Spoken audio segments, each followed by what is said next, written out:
Hi, Sparkles. This is episode 139 of the Intuitive Wisdom podcast. Today, I'm sharing my conversation with Profit First coach Laura Howard-Dobson. This month in my community, we're focusing on tuning into wealth and prosperity. And so it should be of no surprise that Spirit helped me line up Laura as our first guest this month. She talks about what it takes in your business to have the power, the purchase power, to do good things. We also talk about what it takes to find clarity in financial overwhelm, balancing between your gut reaction and knowledge, and what it takes to continue to grow and have long-term success. Here we go.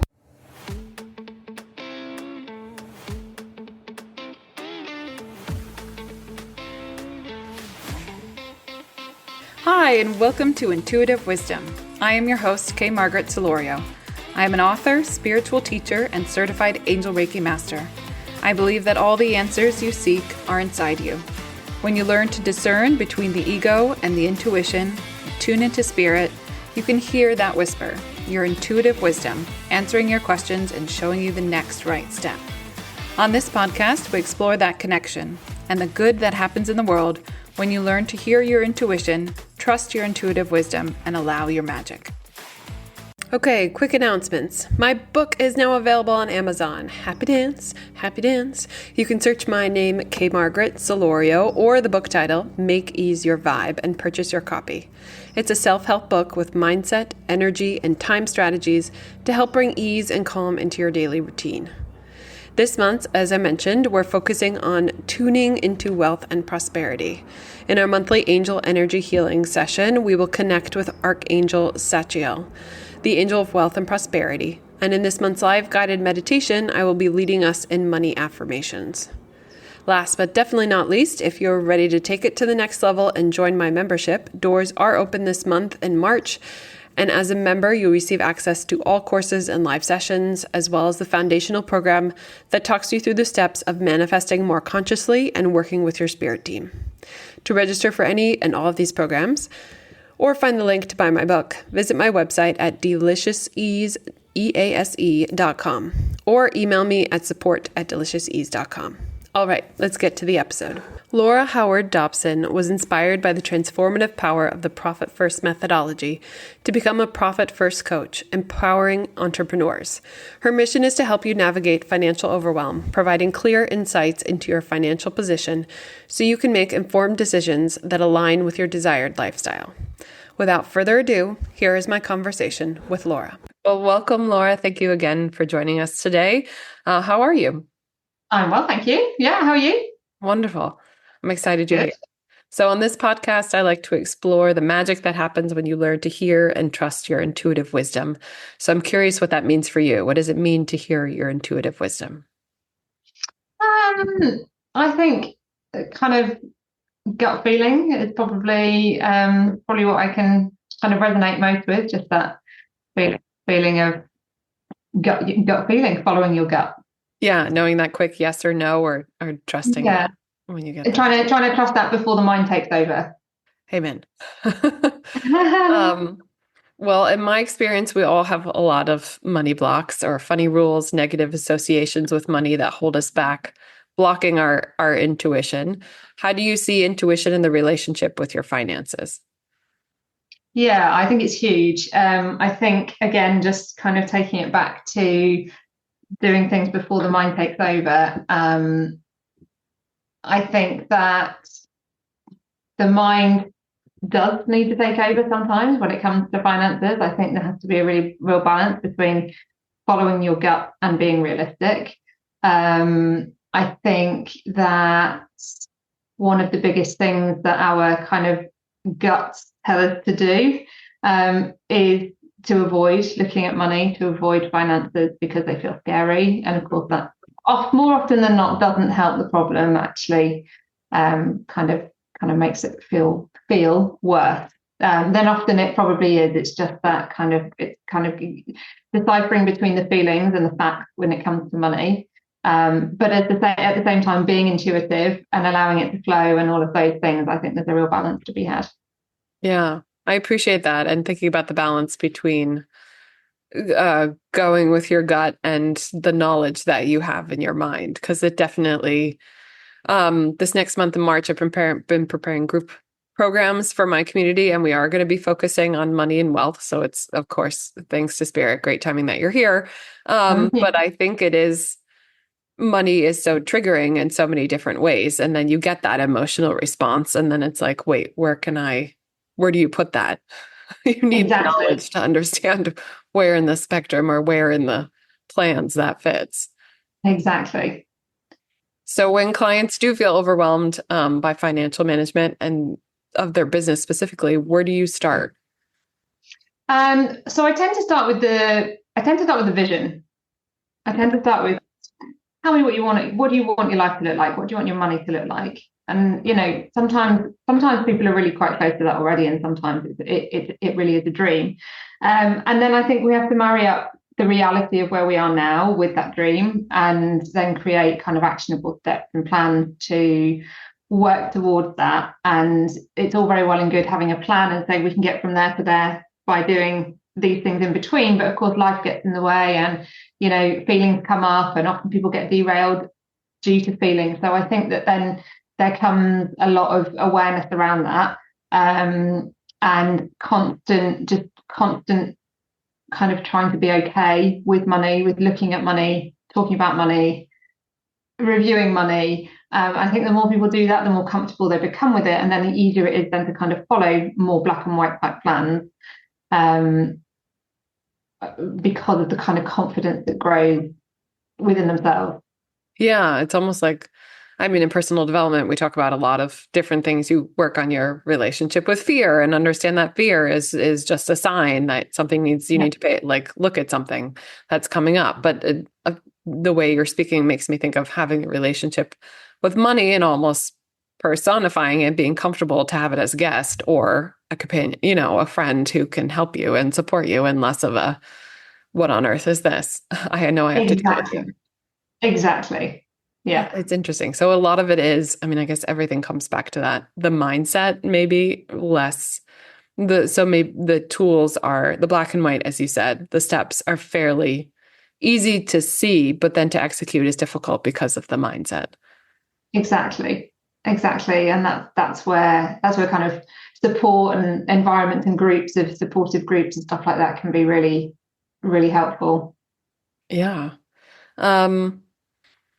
We might have just answered my next question, but my next question was, so shining a light in the overwhelm starts with the vision, but then thinking about long-term success, is it then that relationship with money, that mindset you have to keep going and not get overwhelmed at each step?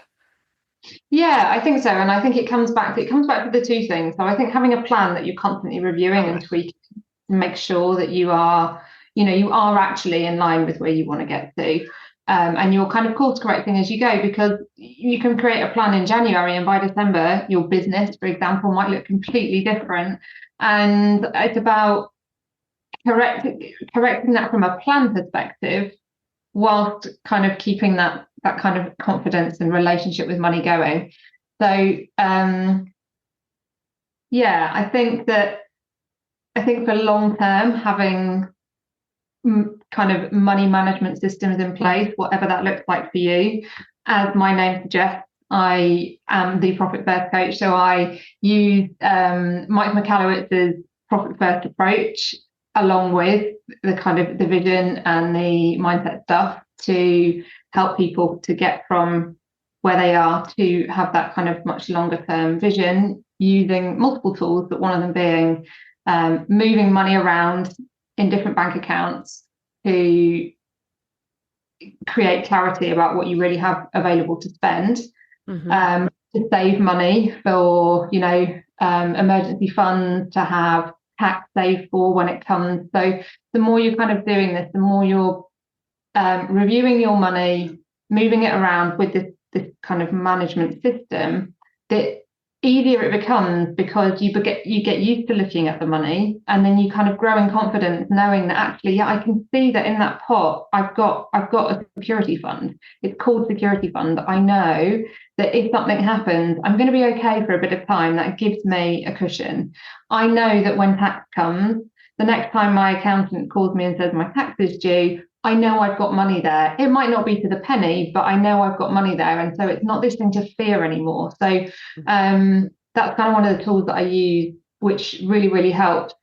Well, always helps clients just to have a very simple system to follow, but that just also helps to kind of build that relationship with the money that is a positive thing at the same time.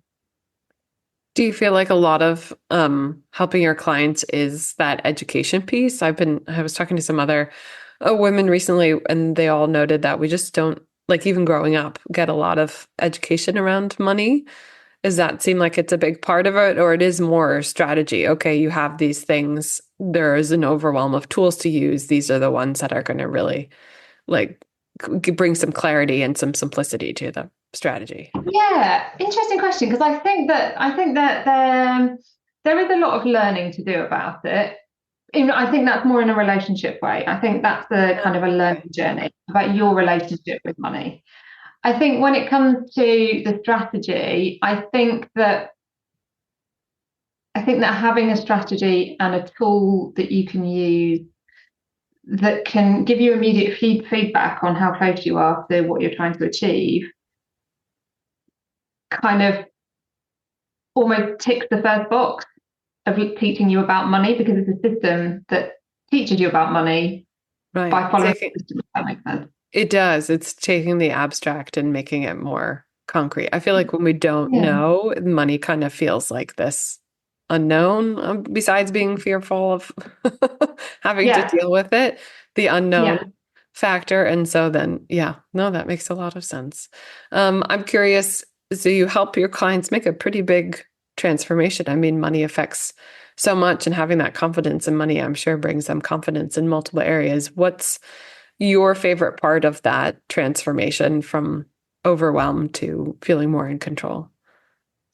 Well, I just love the conversations that come up along the way. I love working with my clients to kind of build their business as much as build their relationship with money.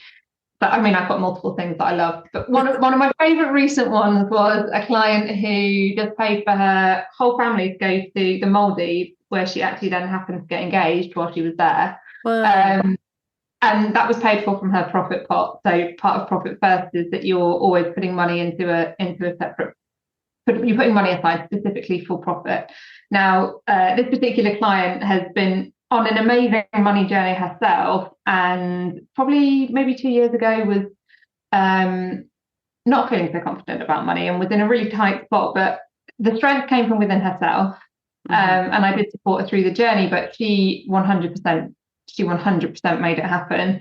And yeah, she like transformed her business. She's got a really good relationship with money, and she took herself to the Maldives. So that was really quite a exciting moment, particularly when she then got engaged.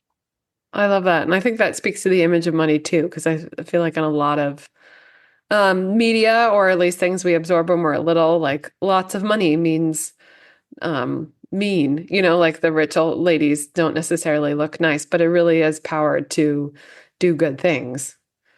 Absolutely, absolutely. And like uh, having a business is about making fundamentally Yes. it's about making money to a level, and this is something that I'm always really, really, really eager to be clear about with my clients, is that I'm not interested really in how much money they want to make, which sounds kind of ironic.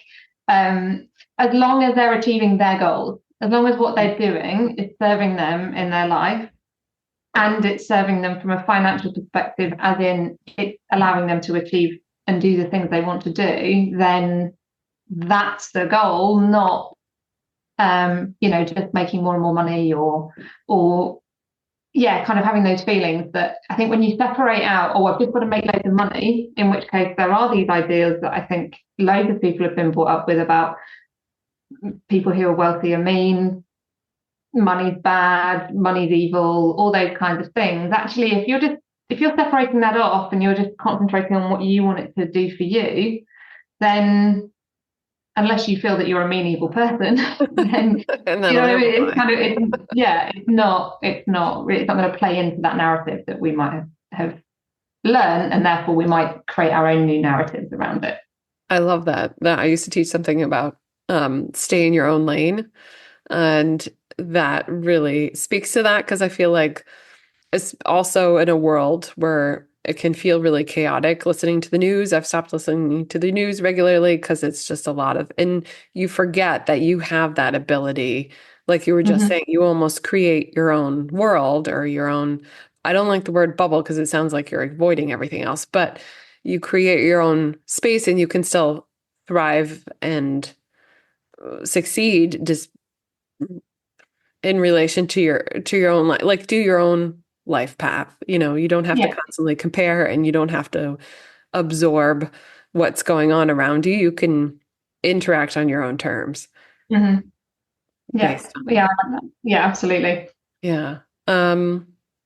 Well, I was curious too what you would say to business owners listening who feel like they just need to work more to earn more. If that's also, I feel like Yeah. that's counter to what we've been talking about. Maybe I'm wrong, but that's, No, I feel like it's really easy absolutely. to get into that pattern. It is so easy to get into that pattern. And, there are a few cases where actually the cases you just need to do a bit more. But most of the time, I think that, well, one of the kind of main underpinning theories, if you like, of profit first is that you spend what you see.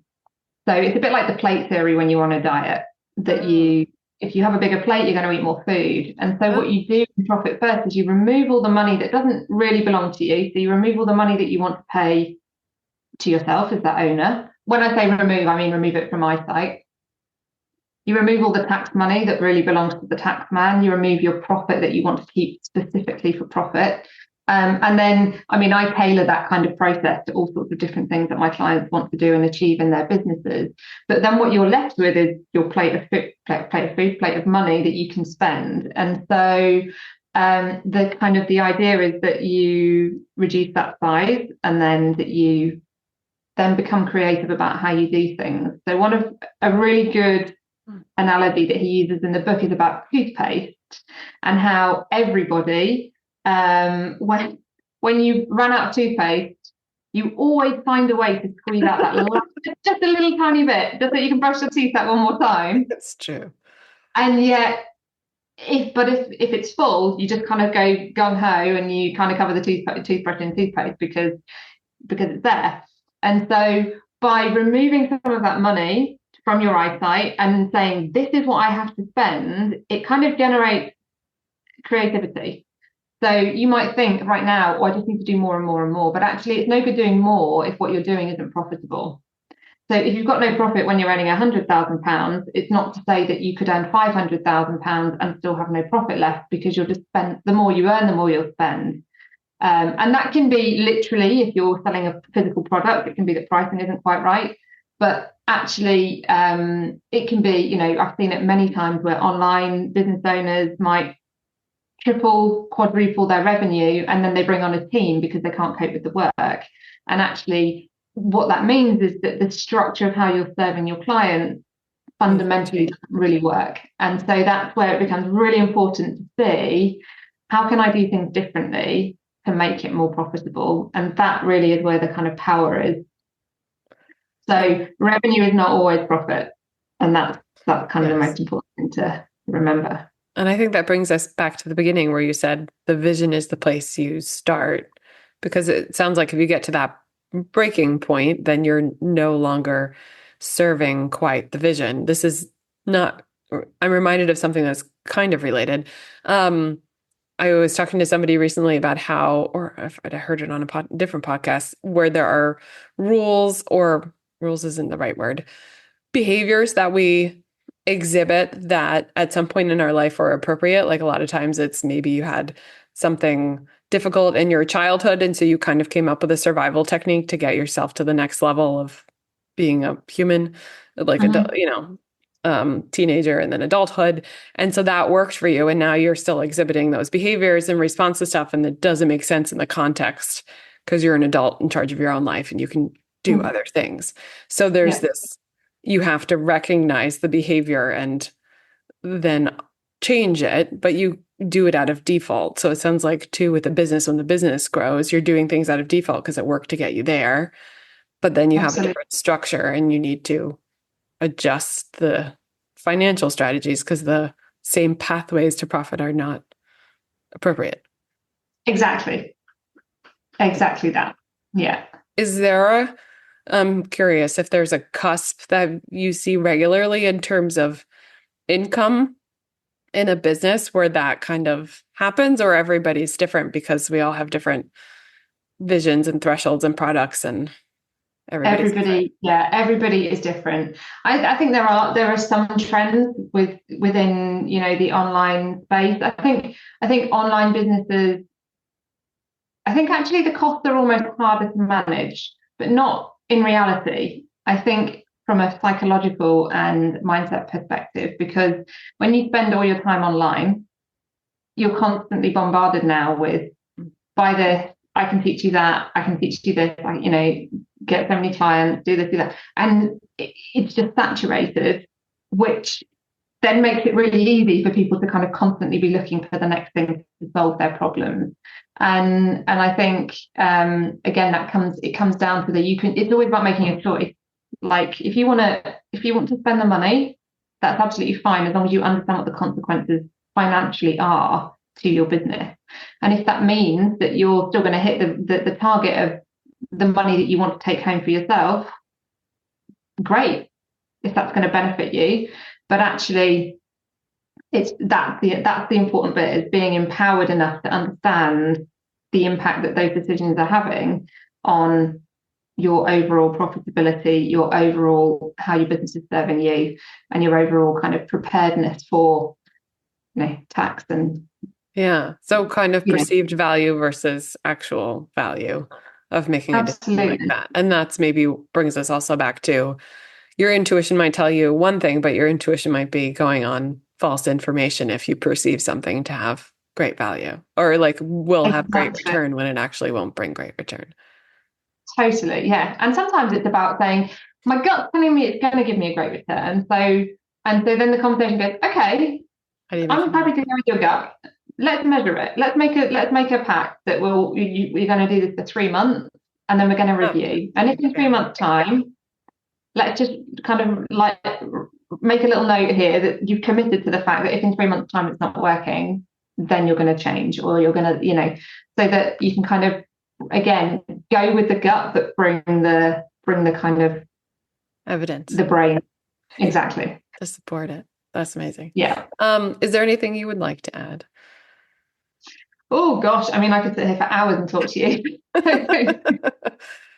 probably not.